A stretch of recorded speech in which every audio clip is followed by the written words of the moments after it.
नमस्कार, आप देख रहे हैं खबरों की खबर एनडीटीवी इंडिया पर। इस वक्त आप हैं, मैं हूं अंकित त्यागी। सूरत की एक कोर्ट द्वारा मानहानि के मुद्दे पर राहुल गांधी को दोषी ठहराए जाने के बाद विपक्ष की सियासी कवायद जो है वो काफी तेज हो गई है। कोर्ट के फैसले के अगले ही दिन लोकसभा सचिवालय ने राहुल गांधी की जो संसद की यानी कि संसद की जो उनकी सदस्यता है, सांसद जो थे वो लोकसभा के, उसे स्वतः रद्द होने का जो नोटिस है वो जारी कर दिया। 24 घंटे लगे बस। इसके मद्देनजर विपक्ष अब नए सिरे से गोलबंद होता दिख रहा है। विपक्ष के वो दल जो विपक्ष में कांग्रेस के नेतृत्व पर सवाल उठा रहे थे, कांग्रेस से एक हाथ की दूरी बनाए खड़े थे, वो भी अब साथ आने लगे हैं। हालांकि ये सवाल है कि विपक्ष की ये जो एकजुटता है वो कितनी और कब तक टिकेगी। ये सिर्फ एक मुद्दे पर ही है या 2024 के आम चुनावों से पहले एक व्यापक तौर पर रणनीति बनती दिखाई दे रही है। इस सब पर कांग्रेस की जो बात करेंगे, लेकिन उससे पहले आज क्या हुआ थोड़ा आपको वो भी बता देते हैं। राहुल गांधी की संसद सदस्यता रद्द किए जाने के बाद कांग्रेस का एक उसके खिलाफ व्यापक आंदोलन चल रहा है। उसका आज दूसरा दिन था। देश भर में प्रदर्शन करती कांग्रेस पार्टी नजर आई।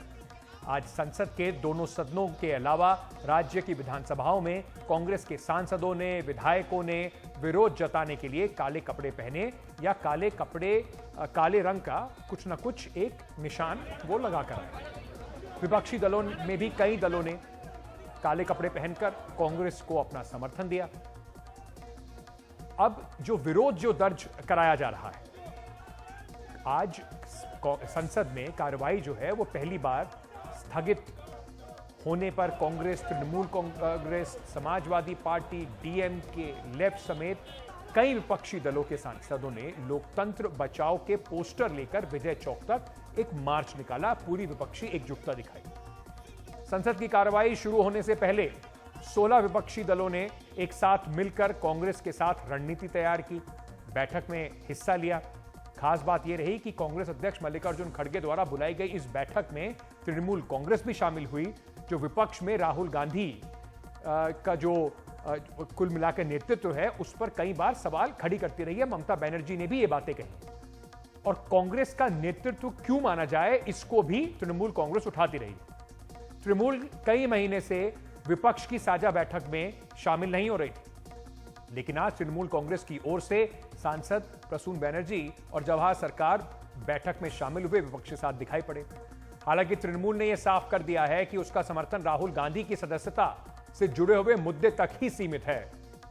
इसके अलावा विपक्ष को एकजुट करने की जो कोशिश है, बीआरएस भी इस बैठक में शामिल हुई। तो विपक्ष के कई ऐसे लोग हैं, आपको ममता बनर्जी की एक कवायद दिखाई पड़ती है, वो नवीन पटनायक से मिलती हैं, अलग अलग नेताओं से मिलती हैं। वहीं बीआरएस के नेता केसीआर जो है वो भी अलग अलग नेताओं से मिलकर अपनी एक non Congress, non BJP front की तैयारी करते दिखाई पड़ रहे हैं। पर कम से कम आज वो भी मल्लिकार्जुन खड़गे की इस बैठक में पहुंचे।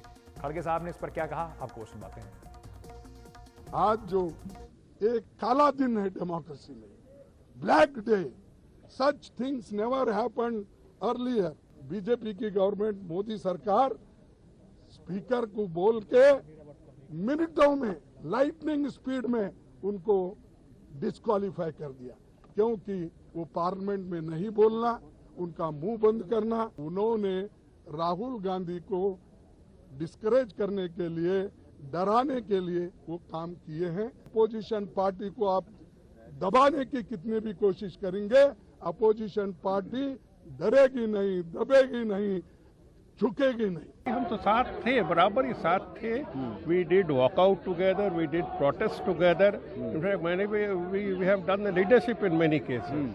The question is whether a joint procession is called for. That's a question of understanding between the leaders of the opposition. तो आपको लगता है विरोध का तरीका आपका अलग था बाकी विपक्षी विरोध दलों तो हम विरोध में तो सबसे आगे थे, तब भी थे, अब भी हूँ।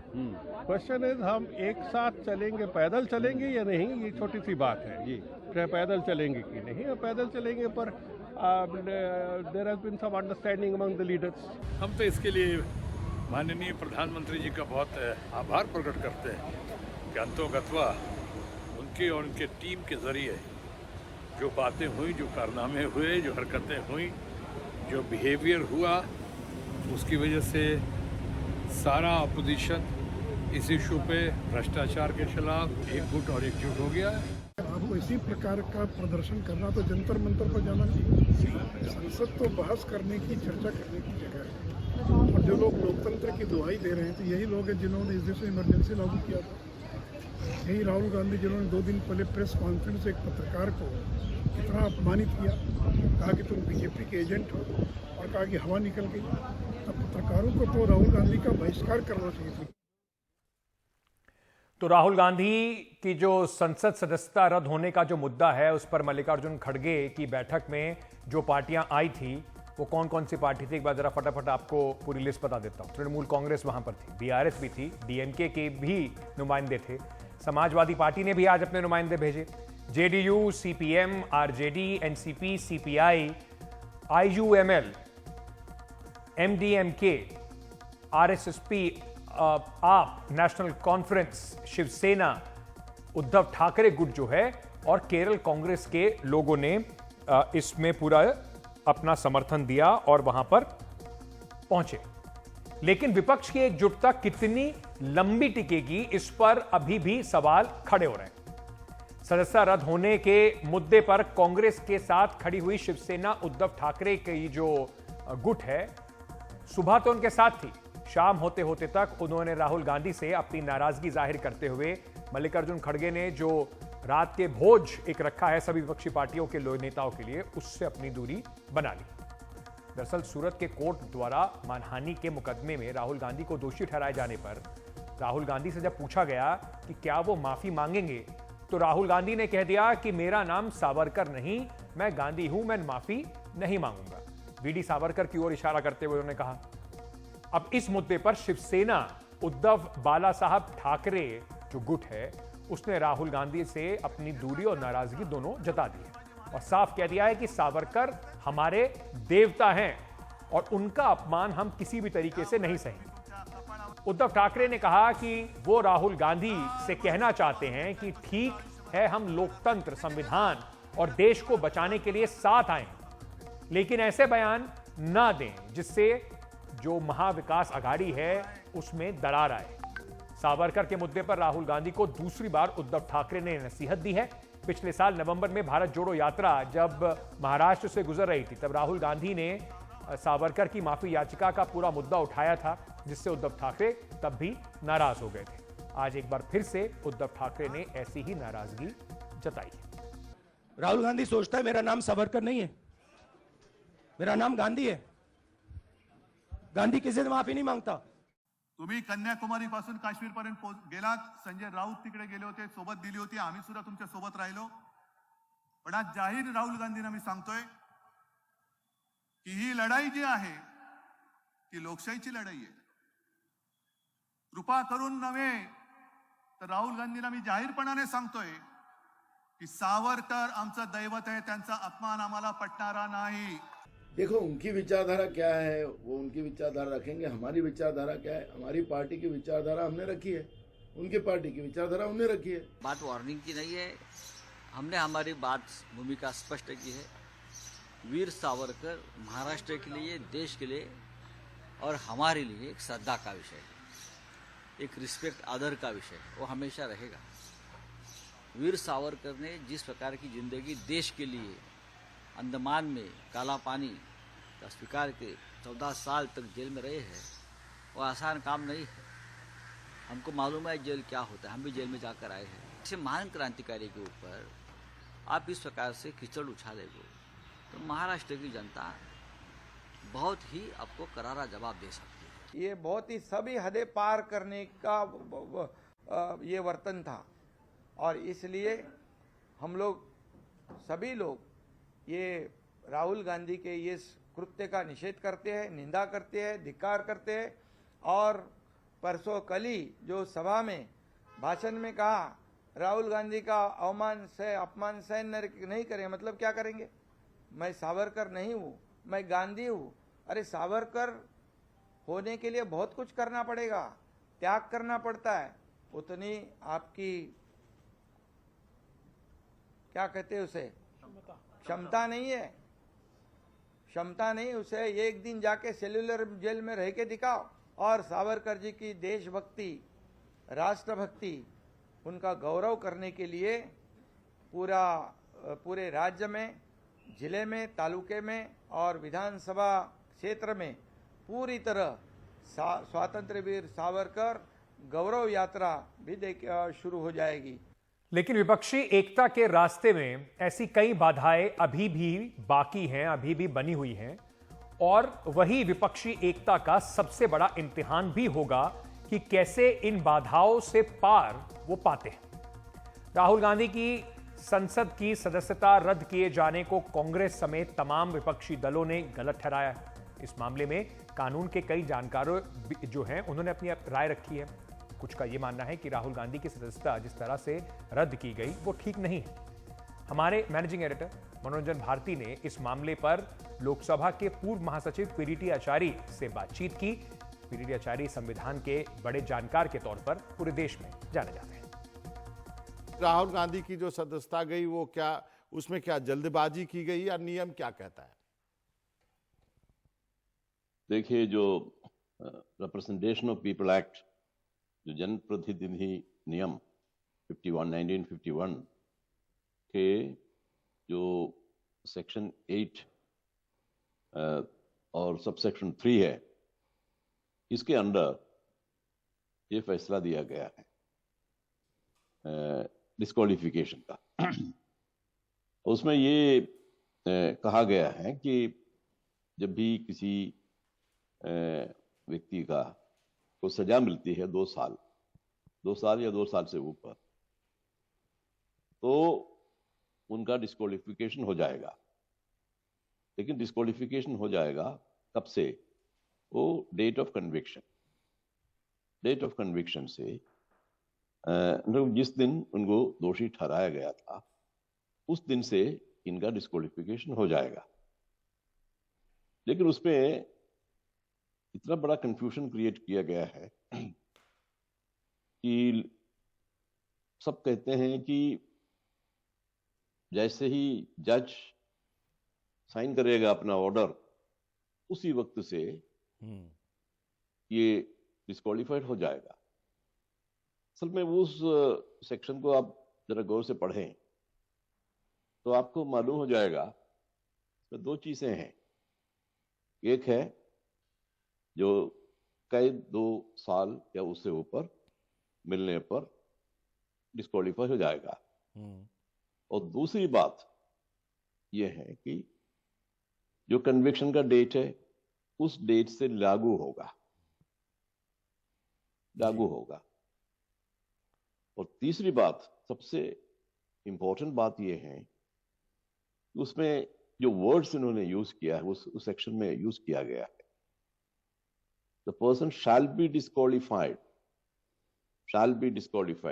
इंग्लिश में जो पैसिव वॉइस में जो ये सेंटेंस है, इसका मतलब है कोई तो होगा डिस्क्वालिफाई करने के लिए।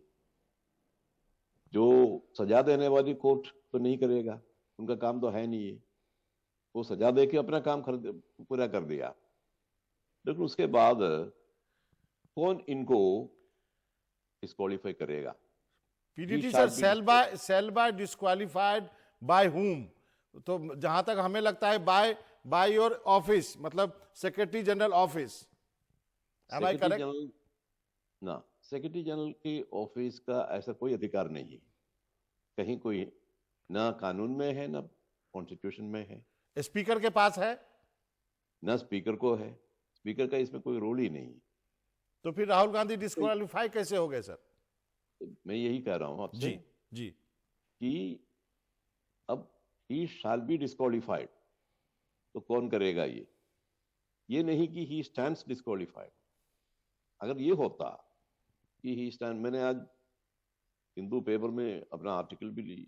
जी सर, उधर आया है, उसमें मैंने बहुत ही स्पष्ट तौर पर कहा है कि अगर उसमें उस सेक्शन में ये वर्ड्स यूज करते कि ही शैल स्टैंड डिस्क्वालिफाइड, तो उसमें फिर आप कह सकते थे कि जिसे वो साइन मारा है उसी वक्त से वो हो गया। अब किसी को कहने की जरूरत नहीं है कोई ऑर्डर निकालने की जरूरत नहीं, वो खुद हो गया।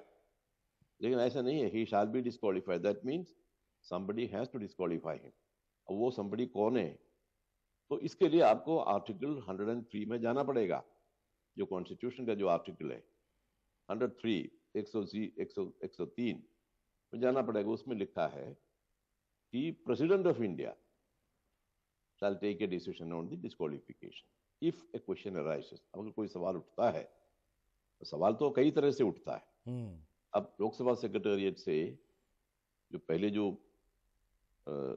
प्रक्रिया जो हमने एडॉप्ट किया था, वो ये है कि जब भी ऐसे कोई मामला होता है तो प्रेसिडेंट के ऑफिस को लिखते हैं हम, क्योंकि आर्टिकल 103 के अंदर प्रेसिडेंट का अधिकार है, घोषित करना होता है उनको, राष्ट्रपति को, ही शैल डिक्लेयर इट, तो he shall give a decision which will be announced, और वो लोकसभा में आएगा और लोकसभा पर एक नोटिफिकेशन जारी करेगा ये कह के कि चूंकि प्रेसिडेंट ने इसको ये डिस्क्वालिफिकेशन का ऑर्डर दिया है और अब इनका सीट वेकेंट हो गया। अब सीट वेकेंट होने का जो है वो नोटिफिकेशन लोकसभा से इश्यू होता है। मेरा जो अंडरस्टैंडिंग है वो यही है। अब जानकारों के इस राय के बीच में सवाल ये उठ रहे हैं कि कांग्रेस ने अभी तक राहुल गांधी को मिली सजा के खिलाफ किसी कोर्ट में गए नहीं है, अपील क्यों नहीं कर रहे? क्या कांग्रेस खुद चाहती है कि यह मुद्दा जो है वो गर्म रहे? 2024 का चुनाव है, ये साल चुनावों से भरा हुआ साल है, 2023 भी, तो क्या कांग्रेस चाहती है कि मुद्दा गर्म रहे? सरकार के खिलाफ विपक्ष को एक होने में ये एक मुद्दा भी मदद करेगा? वैसे कांग्रेस के कई नेताओं को लगता है कि यह मुद्दा 2024 के चुनाव से पहले विपक्ष के लिए सबसे बड़ा साझा मुद्दा हो सकता है। कांग्रेस के वरिष्ठ नेता शशि थरूर ने रविवार को कहा कि राहुल गांधी को 2 साल जेल की सजा विपक्षी एकता के लिए सबसे बड़ा चुनावी मौका हो सकता है। इस मुद्दे पर हमारे साथ हैं कांग्रेस के वरिष्ठ नेता और साथ ही साथ जाने माने वकील विवेक तनखा साहब। विवेक तनखा साहब, बहुत बहुत शुक्रिया, मेंबर ऑफ पार्लियामेंट हैं कांग्रेस की तरफ से। मैं आप सबसे पहले पूछना चाहता हूं कि राहुल गांधी के सांसद की जो सदस्यता रद्द होने के बाद कांग्रेस अभी तक इसके खिलाफ अपील क्यों नहीं कर रही है? क्या इस मुद्दे को कांग्रेस पहले सियासी तौर पर भुनाना चाहती है और उसके बाद इस मुद्दे पर कुछ कानूनी काम करना चाहते हैं? क्योंकि बार बार बीजेपी भी ये बात कह रही है, पवन खेरा का मुद्दा देख लीजिए, कांग्रेस ने चंद घंटों में सुप्रीम कोर्ट से राहत ले ली थी और राहुल गांधी के मामले में अभी तक चाल थोड़ी ढीली दिखाई पड़ रही है। देखिए, ये दोनों प्रकरण अलग टाइप के हैं, भिन्न प्रकार के हैं। पवन खेरा जी का एक डिटेंशन था, विच वॉज बड़ा ऑड सा एक इंसिडेंट था, एयरपोर्ट में हुआ था, कोई उसमें ऑफेंस भी नहीं था, कोई कन्विक्शन नहीं था, कुछ नहीं था, तो इसलिए, और एक पब्लिक डिस्प्ले ऑफ पावर था बीजेपी का, तो इसलिए सुप्रीम कोर्ट में ये बात जब बताई गई तो सुप्रीम कोर्ट ने 3 बजे सुन के उस पर निर्णय दिया। बट जहां तक ये जो पर्टिकुलर केस है जो राहुल जी का है, इसमें एक फैसला हुआ है ट्रायल कोर्ट का, और क्रिमिनल प्रोसीजर कोड में हर फैसले के अगेंस्ट अपील फाइल की जाती है, मैंडेटरी है। अगर आज हम हाई कोर्ट या सुप्रीम कोर्ट में सीधे जाएंगे, हम उस ये बोल दिया जाएगा कि नहीं, पहले आप अपील फाइल करिए, उसके बाद आप यहाँ आएंगे। तो हमारे पास दूसरा विकल्प नहीं होता है इसमें, हमको अपील ही फाइल करनी पड़ती है, और अपील तैयार हो रही है। मेरे को नहीं लगता कि बहुत विलम्ब होगा फाइल करने में, क्योंकि उसमें ट्रांसलेशन होने थे, क्योंकि पूरे डॉक्यूमेंट्स, जजमेंट सब गुजराती में थे, सब ट्रांसलेट हो गए हैं, और सीनियर एडवोकेट्स बैठ के उसको प्रिपेयर कर रहे हैं। I am sure it's a matter of time. Sir, क्या आपको लगता है कि राहुल गांधी के मुद्दे पर बनी विपक्षी दलों की जो थोड़ी एकता दिखाई पड़ रही है वो 2024 तक टिक पाएगी, या फिर सिर्फ एक ही मुद्दे पर यह पूरी एकता सीमित है? यानी कि जो एक सपना देखा जा रहा है बीजेपी के खिलाफ एक बड़ा विपक्षी एकता, जहां पर जो मजबूत है वो चुनाव लड़े पूरी मजबूती से, वो ऐसा हो पाएगा, या ये मुद्दा आने वाले दिनों में बस राहुल गांधी तक सीमित है और उसके बाद सब अपने अपने रास्ते? नहीं, ये जो राहुल जी का जो मुद्दा था, ये it came as a catalyst. ये कई चीज होती ना कि एक कैटलिस्ट बन के आती है जिससे कि सब इकट्ठा हो जाते हैं। इकट्ठा होने की इच्छा और चेष्टा तो बहुत दिनों से होगी, क्योंकि सभी परेशान थे। हर विपक्षी पार्टी को, हर विपक्ष के स्टेट को परेशान किया जा रहा था। सब जगह ईडी, सीबीआई और दुनिया भर की आईटी सब ये सर्च, सीजर, अरेस्ट। अब देखिए ना दिल्ली में क्या हो रहा है, देखिए दूसरे स्टेट्स में क्या हो रहा है, बंगाल में इन्होंने क्या किया था। परेशान तो सब थे, but this came as a catalyst and I think सबको ये लगा कि अगर हम आज भी इकट्ठे नहीं होंगे और एक साथ नहीं आएंगे तो मोदी जी को अगर हमको हटाना है उसके लिए ये बहुत आवश्यक है। तनखा साहब बहुत बहुत शुक्रिया हमारे साथ जुड़ने के लिए। लेकिन बात सारी यही होती है कि क्या मुद्दा मोदी को हटाना, जो देश की जनता के पास इस मुद्दे को लेकर जाएंगे, उस मुद्दे से ही आपको वोट मिल जाएगा, या एक मोदी का जो विजन है उससे अलग कुछ एक ऑल्टरनेट एक विजन आप सामने रखेंगे, उससे आपको राजनीतिक सफलता मिलेगी। लेकिन राहुल गांधी की संसद सदस्यता रद्द करने को लेकर अभी जो बहस है वो तो चल ही रही है। लोकसभा की जो हाउस कमेटी है, अब उसकी ओर से राहुल गांधी को जो उनका सरकारी आवास है, जो बंगला है, वो 24 अप्रैल तक खाली करने का नोटिस भी भेज दिया गया है। अब जो प्रोसेस है उसमें काहे देरी करनी, ऐसा बीजेपी को लग रहा होगा। इसके साथ ही साथ लोकसभा जो सांसद के तौर पर राहुल गांधी को मिलने वाली सुविधाएं थी, जो वेतन है, भत्ते हैं, वो सब भी रुक जाएंगे। एक लोकसभा सांसद को अपने पूरे दौर के लिए, जब तक उसका टर्म रहता है 5 साल का, तब तक सरकारी फ्लैट या बंगला उसकी सीनियरिटी के हिसाब से उसको मिलता है। सरकारी घर में मुफ्त पानी की सुविधा मिलती है, सरकारी घर में मुफ्त बिजली की सुविधा मिलती है, तय जो वेतन है एक सांसद का वो भी मिलता है, चुनाव क्षेत्र का भत्ता भी मिलता है, कार्यालय खर्च का भत्ता मिलता है। राहुल गांधी को भेजे गए नोटिस पर ज्यादा जो जानकारी है हमारे सहयोगी दे रहे हैं, लेकिन ये जो सारी सुविधाएं हैं अब राहुल गांधी को उनसे भी वंचित होना होगा। हम इस वक्त 12 तुगलक लेन में हैं। ये राहुल गांधी का सरकारी आवास है। ये वो आवास है जो उन्हें संसद सदस्य होने के नाते मिला है। करीब 19 साल से राहुल गांधी यही बंगले में रह रहे थे, लेकिन चूंकि अब उनकी संसद की सदस्यता चली गई, लिहाजा उन्हें यह घर या बंगला कह सकते हैं खाली करना पड़ेगा। ऐसा लोकसभा की आवास समिति ने नोटिस दिया है और कहा है कि करीब 1 महीने के भीतर आप ये बंगला जो मिला हुआ है, संसद सदस्य होने के नाते आप ये बंगला खाली कर दें। हालांकि राहुल गांधी के पास मौका है, अगर ऊपरी अदालत में सूरत कोर्ट के फैसले के खिलाफ जाते हैं और उनकी संसद सदस्यता फिर से बहाल हो जाती है तो उन्हें यह घर फिर से वापस मिल सकता है। राहुल गांधी अगर चाहें तो वह लोकसभा की जो आवास समिति है उसको बकायदा ये अनुरोध कर सकते हैं कि हम कुछ दिन और ये बंगला रखना चाहते हैं अपने पास, तो हो सकता है उन्हें यह मौका मिल जाए। लेकिन जो फिलहाल लोकसभा सचिवालय के सूत्रों से जानकारी मिल पा रही है उसके मुताबिक उन्हें यह घर, ये बंगला करीब 1 महीने के भीतर खाली करना पड़ेगा। इस पर कांग्रेस के खासतौर से जो नेता हैं वो खासे नाराज है। उनका ये कहना है कि सब कुछ ये राजनीतिक विद्वेष के तहत किया जा रहा है। क्योंकि राहुल गांधी लगातार प्रधानमंत्री नरेंद्र मोदी पर हमलावर है और यही वजह है कि सूरत कोर्ट का जो फैसला हुआ वह उन्हें संसद की सदस्यता उससे चली गई और अब ये बंगला भी उनके हाथ से चला जाएगा। नई दिल्ली से राजीव रंजन, एनडीटीवी इंडिया।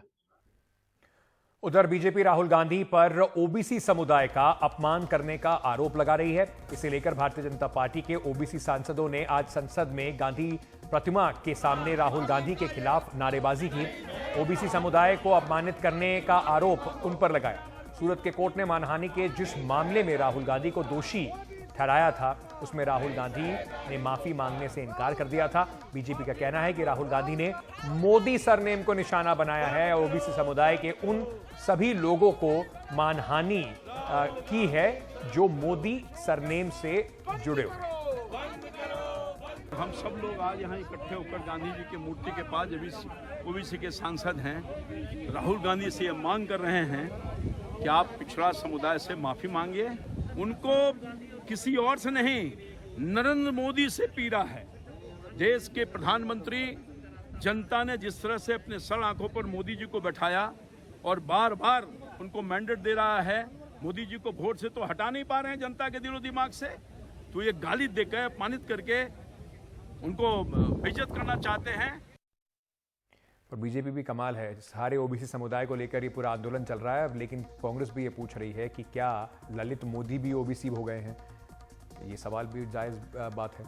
चलिए आगे बढ़ते हैं और अब बात करते हैं बाहुबली माफिया अतीक अहमद की, जिसे कड़ी सुरक्षा के बीच उत्तर प्रदेश पुलिस गुजरात के साबरमती जेल से लेकर आज प्रयागराज की नैनी जेल पहुंच गई। गाड़ी कहीं नहीं पलटी, कुछ और ऐसी घटना नहीं हुई जिसका डर पहले बताया जा रहा था अतीक अहमद द्वारा।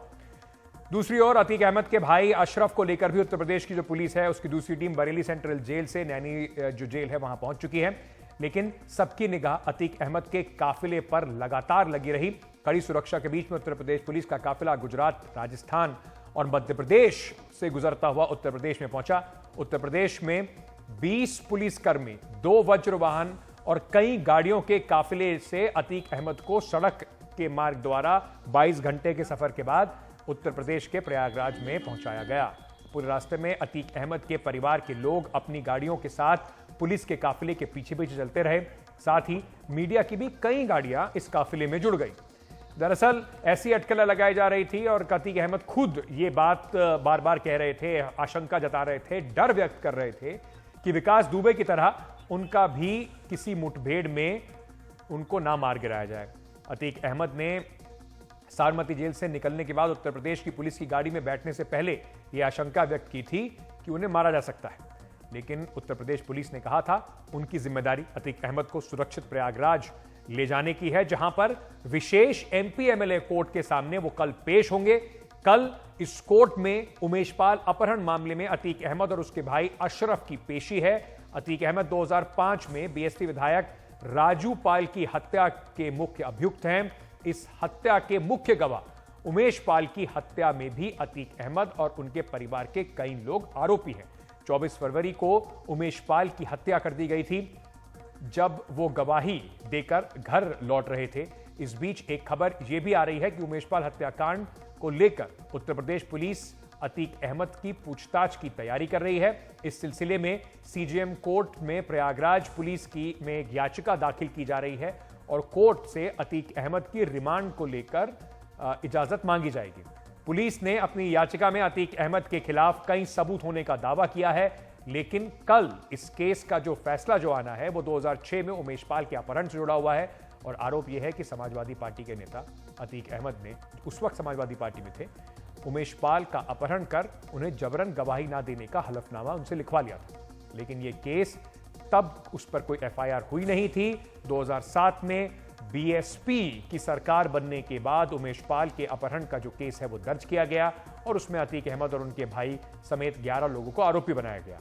अब आज की रात उस केस के दोनों मुख्य आरोपी अतीक अहमद और अशरफ को प्रयागराज की नैनी जेल में कड़ी सुरक्षा में रखा जा रहा है। हमारे सहयोगी अजय इस पर और जानकारी दे रहे हैं।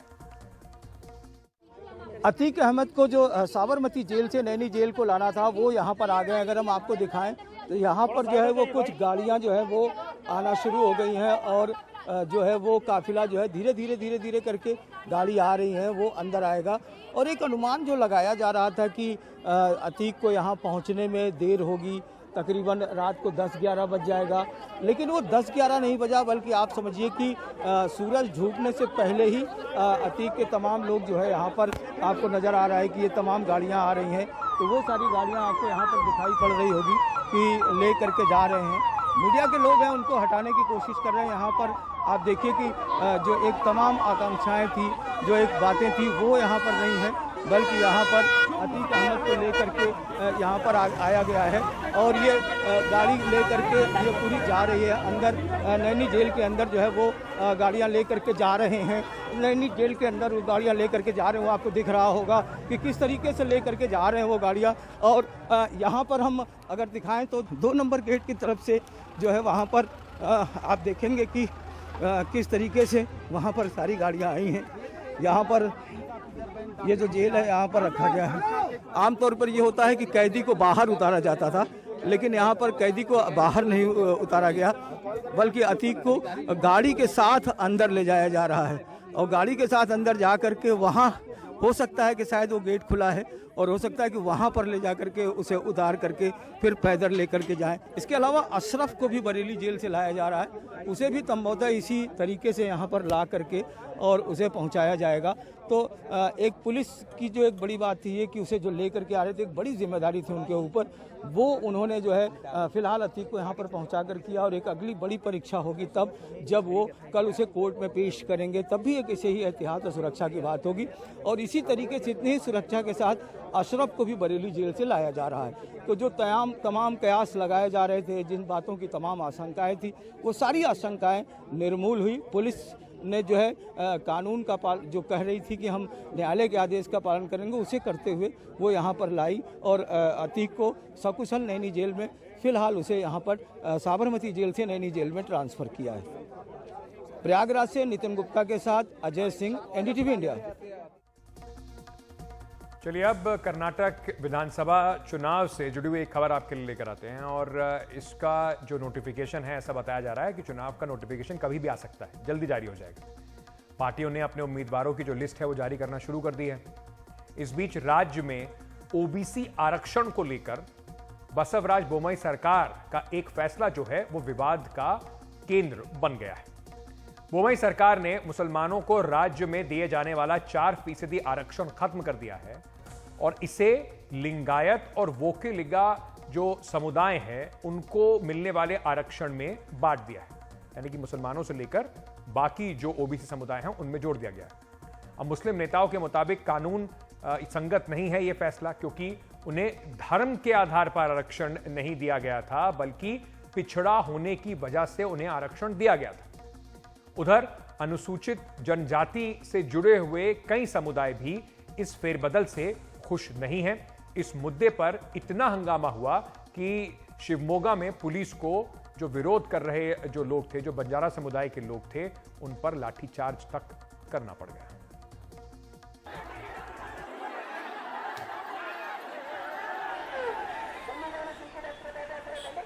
शिवमोगा में हिंसा,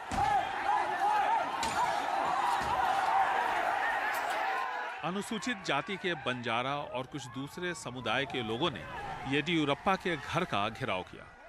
पुलिस को लाठीचार्ज करना पड़ा।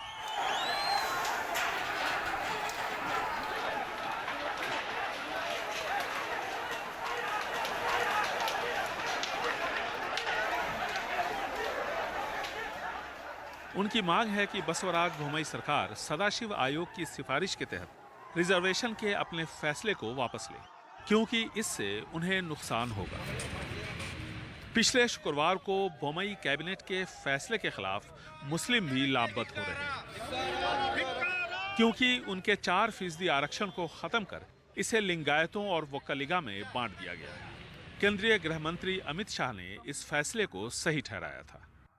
संविधान के अंदर धर्म के आधार पर किसी को आरक्षण देने का कोई प्रोविजन नहीं है। कांग्रेस सरकार ने अपनी तुष्टीकरण की राजनीति के कारण माइनॉरिटी को रिजर्वेशन दिया था। मुसलमानों को आरक्षण 1994 में दिया गया था। तब अल्पसंख्यकों के सर्वे के आधार पर उनके पिछड़ेपन को देखते हुए वीरप्पा मोइली सरकार ने ये 4% आरक्षण दिया था। You cannot take away or add any to the backward. Backward class list से किसी भी जाति को बैकवर्ड क्लास कमीशन की सिफारिश के बगैर नहीं हटाया जा सकता है। सरकार का कहना है कि बैकवर्ड क्लास कमीशन ने अंतरिम रिपोर्ट दी है और उसी के आधार पर किया है, लेकिन हाई कोर्ट ने इसे खारिज कर दिया है। Interim report. The High Court has rejected. No decision can be taken on interim report.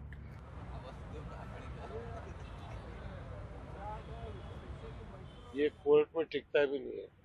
और दूसरा जो है, ये जो ईएमएस में जो डाले हैं, कौन से बुनियाद पर? मुस्लिम आज बैकवर्ड नहीं फॉरवर्ड हुए हैं, आपको रिपोर्ट किसने दिया? हाल ही में बोम्मई सरकार ने अनुसूचित जाति और अनुसूचित जनजाति का आरक्षण बढ़ाने का फैसला किया था, जिसे कर्नाटक हाई कोर्ट में चुनौती दी गई है। बसवराज बोम्मई सरकार ने भले ही रिजर्वेशन से जुड़े स्लैब में बदलाव लाए हों, लेकिन इसे फिलहाल लागू नहीं किया जा सकता, क्योंकि यह मामला कर्नाटक हाईकोर्ट में लंबित है एक जनहित याचिका की वजह से। हाईकोर्ट ने पहले ही साफ कर दिया था कि सरकार चाहे जो भी बदलाव लाए, जब तक उस पर हाईकोर्ट की मुहर नहीं लगती तब तक उसे लागू नहीं किया जा सकता। बेंगलुरु से कैमरामैन कुमार के साथ निहाल खिदवई, एनडीटीवी इंडिया। खबरों की खबर में एक छोटा सा ब्रेक ले रहे हैं, वापस आ रहे हैं। खबरों का सिलसिला जारी है, बने रहिए हमारे साथ।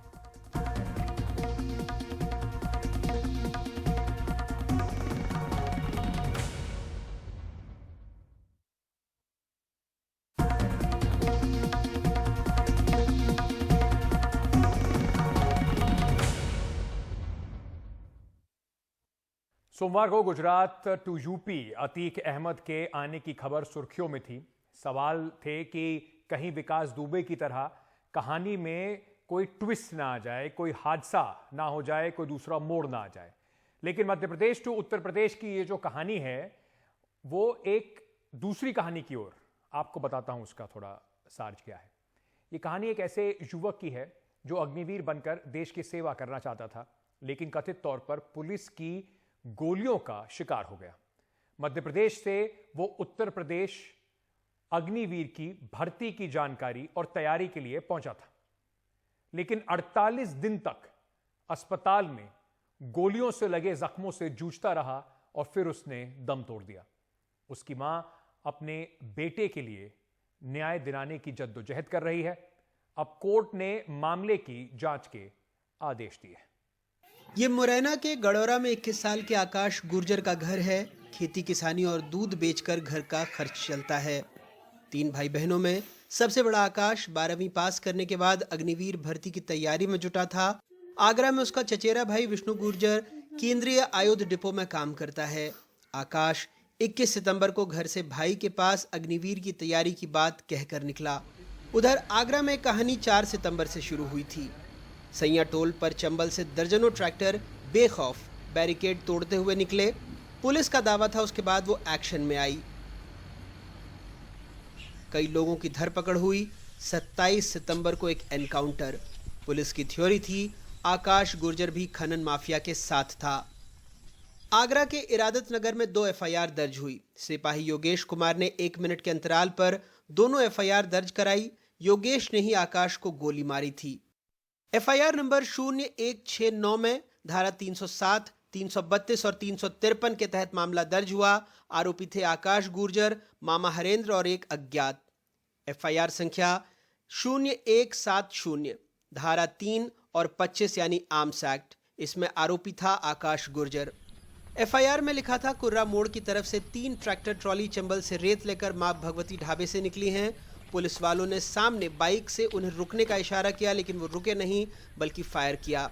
जवाब में इंसास से फायरिंग की गई, जिसमें एक शख्स के जांघ और पेट में गोली लगी थी। वो था आकाश। इरादत नगर थाना क्षेत्र में सुबह कुछ खनन माफिया मुरैना के रहने वाले थे 3 ट्रैक्टर ट्राली से खनन करके ले आ रहे थे, जिसमें जो पुलिस टीम वहाँ पे गश्त पे थी और उनको निर्देशित भी किया गया था। उनके द्वारा रोकने का प्रयास किया गया। इसी बीच जो ट्रैक्टर पर बैठे लोग थे, लगभग 8-10 की संख्या थी, पुलिस टीम पर फायर किया गया और इसमें अपने बचाव में आरक्षी ने योगेश कुमार उसने फायर किया, जिसमें एक व्यक्ति को जो कि ड्राइवर थे उनको गोली लगी है। 2 गोली पैर में लगी है, एक थोड़ा ऊपर लगी है।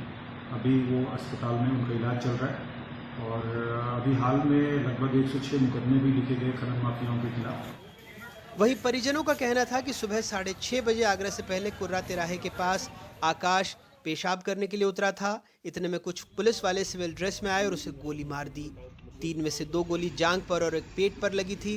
48 दिन तक वो अस्पताल में जिंदगी और मौत की जंग लड़ता रहा। बाथरूम करवे उतरू तो पुलिस आई भी थे सिविल ड्रेस में, आए के मामा गोली मार दी। विनती करी मैंने बातें तकड़ी लगाए नहीं बच्चा ने, छोटा बच्चा घबरा जागो। पुलिस आते आज जोरे पाए चाहिए सर बच्चा है वो कर दो, ऐसा मत करो।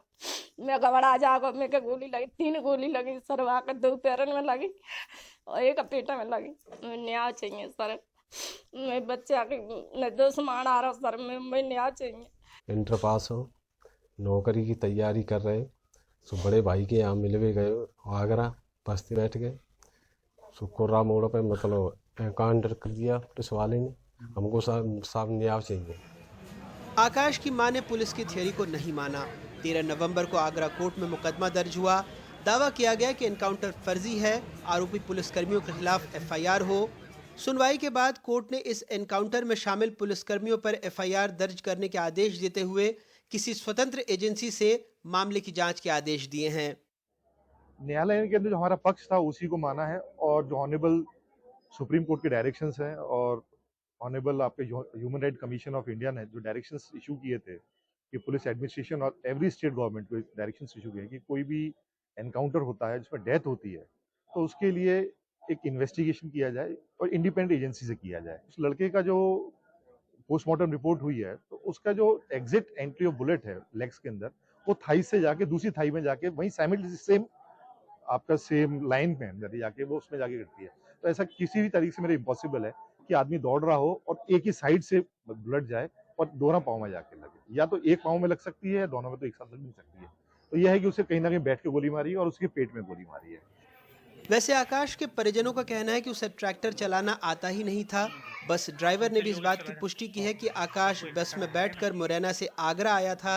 ऐसे में ट्रैक्टर चलाकर पुलिस वालों को रौंदने की कोशिश और फायरिंग वाली थ्योरी पर कई गंभीर सवाल हैं। एक ऐसे वक्त में जब तमाम मीडिया की नज़रें एक माफिया के एनकाउंटर की आशंका पर हों, एक मां के संघर्ष पर किसी की नज़र नहीं गई जिसे भरोसा है कि उसके बेटे का फर्जी तरीके से एनकाउंटर ही हुआ। अदालत के आदेश से एक उम्मीद बंधी है कि मामले में न्याय होगा और शायद जब न्याय मिले तब मीडिया की नज़र इस मामले पर भी जाए। मुरैना से उपेंद्र, आगरा से नसीम और भोपाल से कैमरा पर्सन रिजवान खान के साथ अनुराग द्वारी, एनडीटीवी इंडिया।